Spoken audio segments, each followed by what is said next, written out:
এই মুহূৰ্তত ৰাজ্য লাখ লাখ মেট্ৰিক পৰীক্ষাৰ্থীসকলক জনাব বিচাৰিছোঁ এটা ডাঙৰ খবৰ। কিছু মুহূৰ্তৰ পূৰ্বে মেট্ৰিক পৰীক্ষাৰ ফলাফলৰ কাউণ্টডাউন আৰম্ভ হৈছে। ইয়া মই তোমালোকক লাইভ প্ৰুফ দেখুৱাব বিচাৰিছোঁ।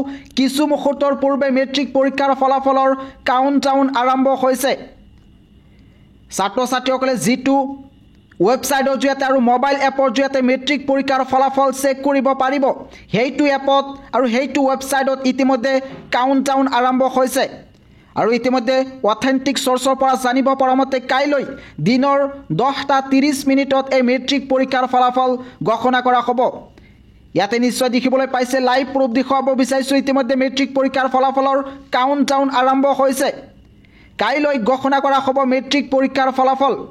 ৰিজাল্ট লাইভ ইন ইয়াতে কোৱা হৈছে মাত্ৰ 789 মিনিটৰ পিছতে এই মেট্ৰিক পৰীক্ষাৰ ফলাফল ঘোষণা কৰা হ'ব।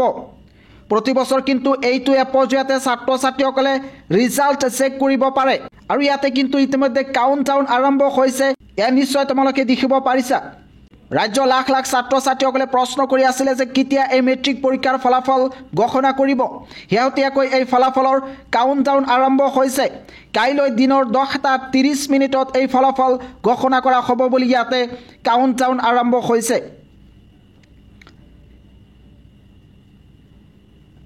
কাইলৈ যদি ইয়াতে ৰোল আৰু নম্বৰটো এণ্টাৰ কৰি দিয়ে, তেতিয়াহ'লে এই ৱেবছাইটৰ জৰিয়তে শিক্ষাৰ্থীসকলে ফলাফল চেক কৰিব পাৰিব।